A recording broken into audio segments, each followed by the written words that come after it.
ವಿಶ್ವ ಚೆಸ್ ಸಾಮ್ರಾಟ ಗುಕೇಶ್. ಭಾರತದ ಪಶ್ಚಿಮದ ಕಡಲತೀರದಲ್ಲಿ ಗುರುವಾರ ಸಂಜೆ ಸೂರ್ಯ ಕೆಂಪಾಗಿ ಕರಗಿ ಆಗಷ್ಟೇ ತುಸು ಸಮಯವಾಗಿತ್ತು. ವಿಶ್ವ ಚೆಸ್ ರಂಗದಲ್ಲಿ ಆಗ ಗುಕೇಶ್ ದೊಮ್ಮರಾಜು ರೂಪದಲ್ಲಿ ಹೊಸ ಸೂರ್ಯನ ಉದಯವಾಯಿತು. ನಿರ್ಣಾಯಕ ಪಂದ್ಯದಲ್ಲಿ ಚೀನಾದ ಡಿಂಗ್ ಲಿರನ್ ಅವರನ್ನು ಸೋಲಿಸಿದ ಭಾರತದ ಈ ಗ್ರ್ಯಾಂಡ್ ಮಾಸ್ಟರ್ ವಿಶ್ವ ಚಾಂಪಿಯನ್ ಪಟ್ಟಕ್ಕೆ ಏರಿದ ಅತ್ಯಂತ ಕಿರಿಯ ವಯಸ್ಸಿನ ಆಟಗಾರ ಎಂಬ ಇತಿಹಾಸ ಬರೆದರು. ಸಿಂಗಪುರದ ಸಂತೋಸಾ ದ್ವೀಪದಲ್ಲಿ ನಡೆದಿರತಕ್ಕಂತಹ ಈ ಪಂದ್ಯದಲ್ಲಿ ಅವರು ವಿಶ್ವದ ಅಗ್ರಗಣ್ಯ ಆಟಗಾರರಾಗಿರ್ತಕ್ಕಂತಹ ಡಿಂಗ್ ಲಿರನ್ ಅವರನ್ನು ಸೋಲಿಸಿದ್ದಾರೆ. ಈ ಒಂದು ಪಂದ್ಯಾವಳಿಯು 14 ಪಂದ್ಯಗಳನ್ನು ಹೊಂದಿದ್ದು 7.5 ಹಾಗೂ 6.5ರೊಂದಿಗೆ ಗುಕೇಶ್ ಅವರು ಚಾಂಪಿಯನ್ ಪಟ್ಟವನ್ನು ಅಲಂಕರಿಸಿದ್ದಾರೆ.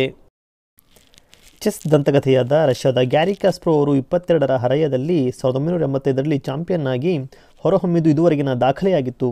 ಗುಕೇಶ್ 18ರ ಹರೆಯದಲ್ಲಿ ಈ ಸಾಧನೆ ಮಾಡಿದರು.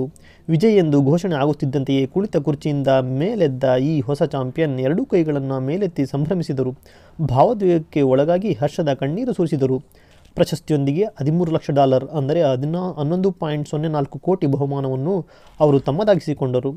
ಅಂತಿಮ ಪಂದ್ಯದವರೆಗೆ ಬೆಳೆದ ಫೈನಲನ್ನು ಗುಕೇಶ್ 7.5 ಹಾಗೂ 6.5ರಿಂದ ಗೆದ್ದು ಸಂಭ್ರಮಿಸಿದರು. ಹಾಗೆ ನೋಡಿದರೆ ಚಾಂಪಿಯನ್ಶಿಪ್ಗೆ ಮೊದಲೇ ಗುಕೇಶ್ ಗೆಲ್ಲುವ ನೆಚ್ಚಿನ ಆಟಗಾರ ಎನಿಸಿದ್ದರು. ಆದರೆ 32 ವಯಸ್ಸಿನ ಲಿರನ್ ಕೊನೆಯವರೆಗೂ ಹೋರಾಟ ನೀಡಿದರು. ಈ ಹಿಂದಿನ ಚಾಂಪಿಯನ್ ಆಗಿದ್ದ ಲಿರನ್ 59ನೇ ನಡೆಯಲ್ಲಿ ಸೋಲನ್ನು ಒಪ್ಪಿಕೊಂಡರು. ತಕ್ಷಣ ಗುಕೇಶ್ ಭಾವೋದ್ವೇಗಕ್ಕೆ ಒಳಗಾದರು. ನಾನು ಗೆಲುವನ್ನು ನಿರೀಕ್ಷಿಸಿರಲಿಲ್ಲ, ಆದರೆ ಕೊನೆಯಲ್ಲಿ ಅಚಾನಕ್ಕಾಗಿ ಆ ಅವಕಾಶ ದೊರೆತು ಜಯ ಸಾಧ್ಯವಾಗಿದ್ದರಿಂದ ಒಂದು ಕ್ಷಣ ಭಾವೋದ್ವೇಗಕ್ಕೆ ಒಳಗಾಗಿದ್ದೆ ಎಂದು ನಂತರ ಪ್ರತಿಕ್ರಿಯಿಸಿದರು. ವಿಶ್ವ ಚಾಂಪಿಯನ್ ಆಗುವ ಕನಸನ್ನು 10 ವರ್ಷಗಳಿಂದ ಕಾಣುತ್ತಿದ್ದೆ, ಅದು ಸಾಕಾರಗೊಂಡಿದ್ದರಿಂದ ಸಂತಸವಾಗಿದೆ ಎಂದು ಮುಗುಳ್ನಗೆ ಬೀರಿದರು. ಈ ವರ್ಷದ ಏಪ್ರಿಲ್ನಲ್ಲಿ ಕೆನಡಾದ ಟೊರೊಂಟೊದಲ್ಲಿ ಕ್ಯಾಂಡಿಡೇಟ್ಸ್ ಟೂರ್ನಿ ಗೆದ್ದಾಗ ಚೆನ್ನೈನ ಗುಕೇಶ್ ವಿಶ್ವ ಚಾಂಪಿಯನ್ ಪಟ್ಟಕ್ಕೆ ಅತಿ ಕಿರಿಯ ಚಾಲೆಂಜರ್ ಎಂಬ ಹಿರಿಮೆಗೆ ಪಾತ್ರರಾಗಿದ್ದರು. ವಿಶ್ವ ಚಾಂಪಿಯನ್ ಕಿರೀಟ ಧರಿಸಿದ ಭಾರತದ 2ನೇ ಆಟಗಾರ ಎಂಬ ಶ್ರೇಯವೂ ಅವರದಾಯಿತು. ಭಾರತದಲ್ಲಿ ಚೆಸ್ ಕ್ರಾಂತಿಗೆ ಮುನ್ನುಡಿ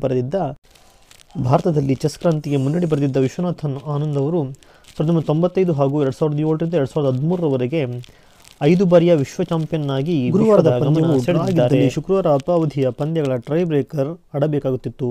ಗುಕೇಶ್ ಕಪ್ಪು ಕಾಯಿಗಳಲ್ಲಿ ಆಡಿದ್ದು 14ನೇ ಪಂದ್ಯವು ಬಹುತೇಕ ಡ್ರಾ ಹಾದಿ ಹಿಡಿದಿತ್ತು.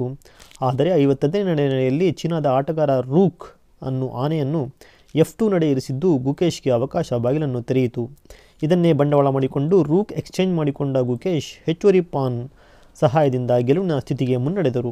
ಆಗ ಗುಕೇಶ್ ಬಳಿ 2 ಕಾಲಾಳುಗಳು ಉಳಿದಿದ್ದು ಸ್ಥಿತಿಯಲ್ಲಿದ್ದವು. ಲಿರನ್ ಬಳಿ 1 ಕಾಲಾಳು ಇದ್ದರೂ ಅದನ್ನು ಉಳಿಸಿಕೊಳ್ಳುವ ಸ್ಥಿತಿಯಲ್ಲಿರಲಿಲ್ಲ. ಒಟ್ಟು 14 ಪಂದ್ಯಗಳಲ್ಲಿ ಗುಕೇಶ್ 3 ಪಂದ್ಯಗಳನ್ನು 3, 11 ಹಾಗೂ 14ನೇ ಗೆದ್ದರೆ ಲಿರನ್ 2 ಪಂದ್ಯಗಳನ್ನು 1 ಹಾಗೂ 12 ಪಂದ್ಯಗಳನ್ನು ಗೆದ್ದಿದ್ದರು. ಉಳಿದ 9 ಪಂದ್ಯಗಳು ಡ್ರಾ ಆಗಿದ್ದವು. ಈ ರೀತಿಯಾಗಿ ಗುಕೇಶ್ ಅವರು ವಿಶ್ವದ ಅಗ್ರಗಣ್ಯ ಚೆಸ್ ಆಟಗಾರ ಆಗಿರ್ತಕ್ಕಂತಹ ಚೀನಾದ ಡಿಂಗ್ ಲಿರನ್ ಅವರನ್ನು ಸೋಲಿಸಿ ತಮ್ಮ ಉತ್ತಮ ಲಯದೊಂದಿಗೆ ವಿಶ್ವ ಚೆಸ್ ಕಿರೀಟವನ್ನು ಮುಡಿಗೇರಿಸಿಕೊಂಡಿದ್ದಾರೆ. ಇದು ಭಾರತದ ಹಿರಿಮೆಗೆ ಗರಿಯಾಗಿ ಮೂಡಿದೆ. ಇವರು ಈ ವಯಸ್ಸಿನಲ್ಲಿ ಮಾಡಿರ್ತಕ್ಕಂತಹ ಈ ಸಾಧನೆಯನ್ನು ಯಾವ ಪದಗಳಲ್ಲಿ ಹೊಳಲು ಸಾಧ್ಯವಿಲ್ಲ.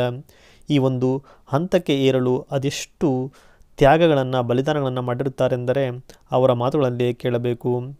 ಇಲ್ಲಿವರೆಗೂ ನೋಡಿದ್ದಕ್ಕೆ ಧನ್ಯವಾದಗಳು. ನೀವು ನಮ್ಮ ಚಾನಲ್ಗೆ ಹೊಸಬರಾಗಿದ್ದರೆ ಸಬ್ಸ್ಕ್ರೈಬ್ ಮಾಡಿ, ಶೇರ್ ಮಾಡಿ ಹಾಗೂ ಲೈಕ್ ಬಟನ್ ಒತ್ತಿ. ತುಂಬ ಹೃದಯದ ಧನ್ಯವಾದಗಳು.